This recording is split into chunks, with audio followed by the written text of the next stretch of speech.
The Magi, seekers of the true king. The story of the Magi is one of the most remarkable events surrounding the birth of Jesus Christ. It reveals how God guided sincere seekers of truth, even from distant lands, to recognize the Savior when many in Israel failed to do so. The Gospel of Matthew records that when Jesus was born in Bethlehem during the reign of Herod the Great, wise men from the east arrived in Jerusalem asking a startling question. "Where is he that is born King of the Jews? For we have seen his star in the east, and are come to worship him." These wise men, often called Magi, were not kings as later tradition sometimes claims. They were scholars, philosophers, and students of nature. In the Eastern world, they belonged to a respected class of learned men who studied astronomy, science, and ancient writings. Among them were both deceivers and genuine seekers of truth. The Magi who traveled to find Jesus belonged to the latter group. They were men who studied the heavens and believed that the universe revealed the wisdom and power of its creator. As they observed the movements of the stars and planets, they searched for signs of divine meaning. Yet their search for truth led them beyond the study of nature. They also studied ancient prophecies that had been preserved among the Eastern nations. Among these were the writings of the prophet Balaam, who centuries earlier had declared, "There shall come a star out of Jacob, and a scepter shall rise out of Israel." This prophecy pointed to the coming of the Messiah, a great ruler who would bring light to the world. Through these ancient records, the Magi learned that the Jewish people expected a divine deliverer. They believed that the time for his appearance was drawing near. Then something extraordinary happened. On the very night when angels appeared to shepherds outside Bethlehem, announcing the birth of Christ, the Magi observed a mysterious light in the heavens. A brilliant star appeared and, like anything they had ever seen. It was not a normal star or planet. Unknown to them, it was actually a company of shining angels, guiding them toward the birthplace of the Messiah. But to the Magi, it was a heavenly sign. Recognizing the importance of this phenomenon, they determined to follow it. Their journey would be long and difficult. They would travel hundreds of miles across deserts and mountains to reach the land of Israel. Yet, they did not hesitate. Like Abraham centuries before, they set out by faith, trusting that God was guiding their path. They traveled mainly by night so they could keep the star in view. During the long hours of their journey, they studied the prophecies again and again. The more they studied, the stronger their conviction became that heaven itself was leading them to the promised Redeemer. After many months of travel, they finally reached the land of Israel. As they descended the Mount of Olives and saw the city of Jerusalem before them, the star they had followed suddenly stopped above the temple and then disappeared.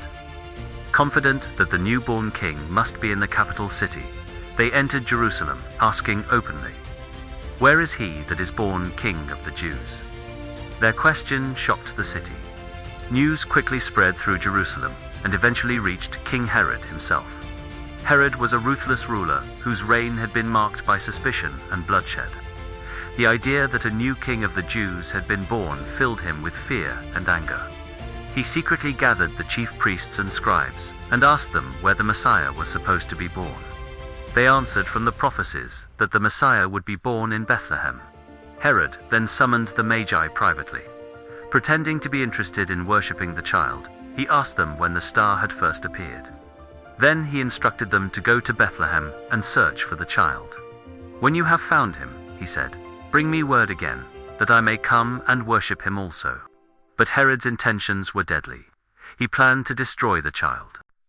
Unaware of the king's true motives, the Magi left Jerusalem and continued toward Bethlehem. Then something wonderful happened. The star appeared again. With great joy, they followed its light until it stopped over the very place where the child Jesus was. When they entered the house, they saw the young child with Mary, his mother. This was no royal palace. There were no soldiers, no throne, and no signs of earthly greatness. Yet the Magi recognized something far greater. They sensed the presence of divinity. These wealthy and learned men fell to their knees and worshipped the child. Then they opened their treasures and presented their gifts: gold, frankincense, and myrrh. Gold symbolized kingship. Frankincense represented worship and priesthood. Myrrh foreshadowed sacrifice and suffering. These gifts honored Jesus as king, priest, and savior. But the Magi were not only guided by the star, God also spoke to them in a dream. They were warned not to return to heaven. Obeying the divine warning, they returned to their country by another route. Their journey had accomplished more than they realized. Through their arrival in Jerusalem, the entire nation had been alerted to the birth of the Messiah. Even King Herod had been forced to investigate the prophecies. Yet tragically, many of the religious leaders ignored the evidence. Now pride and envy closed the door against the light. If the reports brought by the shepherds and the wise men were credited, they would place the priests and rabbis in a most unenviable position, disproving their claim to be the exponents of the truth of God. These learned teachers would not stoop to be instructed by those whom they termed heathen. It could not be, they said, that God had passed them by to communicate with ignorant shepherds or uncircumcised Gentiles. They determined to show their contempt for the reports that were exciting King Herod and all Jerusalem. They would not even go to Bethlehem to see whether these things were so. And they led the people to regard the interest in Jesus as a fanatical excitement. Here began the rejection of Christ by the priests and rabbis. From this point, their pride and stubbornness grew into a settled hatred of the Savior. While God was opening the door to the Gentiles, the Jewish leaders were closing the door to themselves.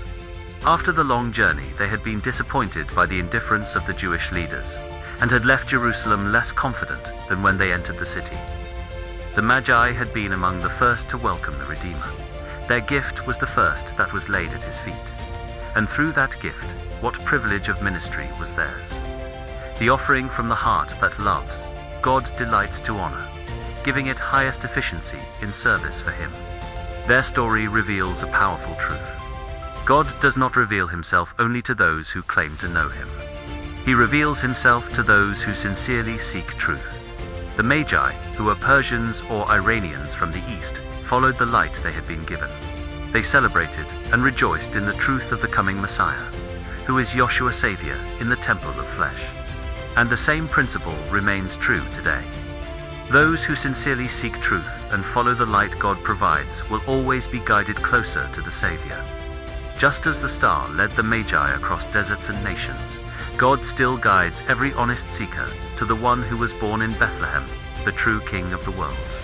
Those who sincerely seek truth and follow the light will be guided to the Savior. This presentation is based on Chapter 6, We Have Seen His Star, The Desire of Ages, by Ellen G. White. You will seek me and find me, when you search for me with all your heart. Jeremiah chapter 29 and verse 13.